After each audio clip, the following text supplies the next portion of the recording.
आपने कभी सोचा है जब आप अपने गोल्स को अचीव करते हैं और दुनिया को अपनी कैपेबिलिटीज़ दिखाते हैं तो सब लोग आपकी सफलता को सेलिब्रेट क्यों नहीं करते? क्या आपने कभी अपनी सफलता को छुपाने की कोशिश की है? क्या आपने कभी अपनी अचीवमेंट्स को थोड़ा कम दिखाने के लिए इंटेंशनली ऐसा किया है?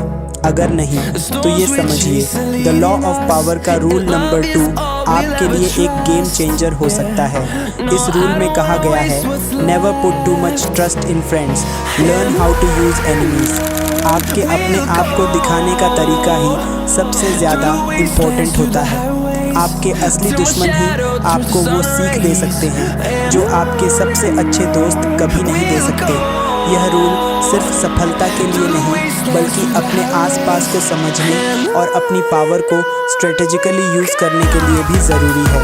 आज के वीडियो में हम यह समझेंगे कि कैसे आप अपने दुश्मनों को अपने फ़ायदे के लिए इस्तेमाल कर सकते हैं और यह गेम प्लान कैसे आपको आगे ले जा सकता है। अब इसको हम एक आसान एग्जाम्पल से समझेंगे। माइकल ने बहुत मेहनत से एक स्टार्टअप शुरू किया था।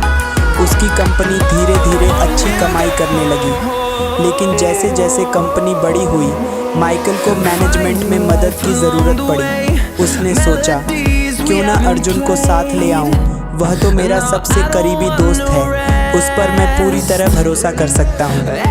अर्जुन को कंपनी में बड़ा पद दिया गया। शुरू में सब कुछ ठीक चला।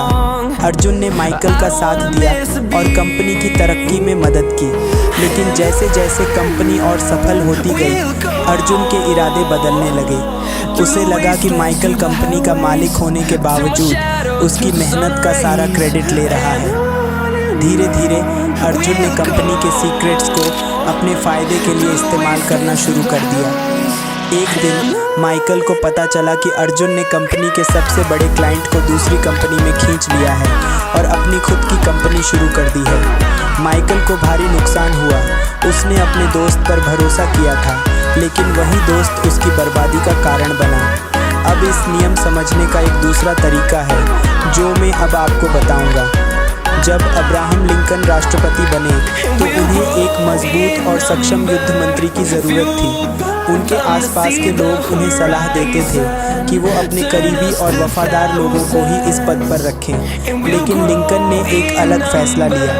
उन्होंने अपने सबसे बड़े आलोचक एडविन स्टैंटन को युद्ध मंत्री बनाया। लिंकन जानते थे कि स्टैंटन में बेहतरीन नेतृत्व क्षमता और युद्ध की समझ है।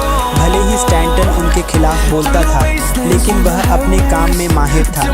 लिंकन ने स्टैंटन को काम दिया और उसे अपनी रणनीतियों पर खुलकर राय देने का मौका दिया। धीरे धीरे स्टैंटन लिंकन का सबसे भरोसेमंद मंत्री बन गया। लिंकन ने स्टैंटन की प्रतिभा का सही इस्तेमाल किया। युद्ध में अमेरिका को जीत मिली।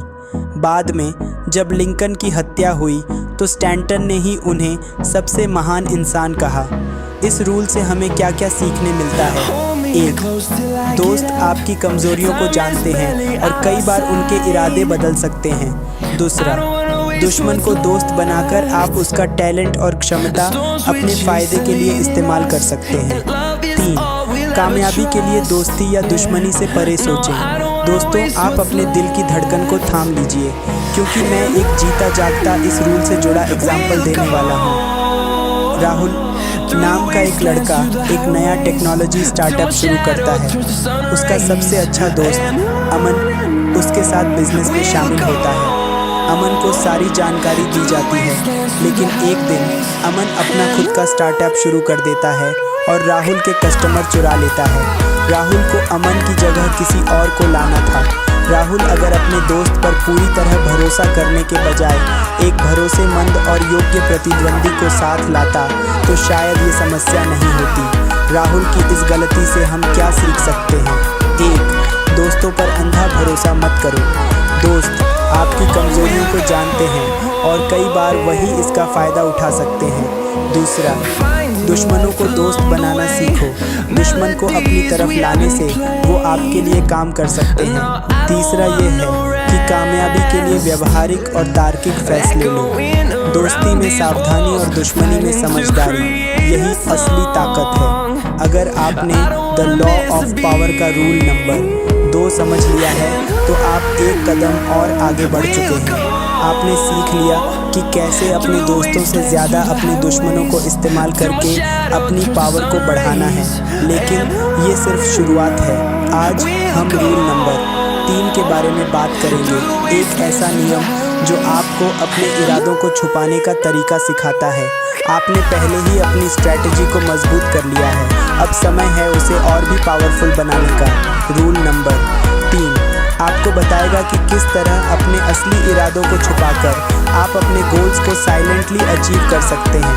अगर आपने रूल नंबर 2 से अपना माइंड ओपन किया है तो रूल नंबर 3 का राज आपको अपने मूव्स को और भी शार्प और अनप्रेडिक्टेबल बनाने में मदद करेगा।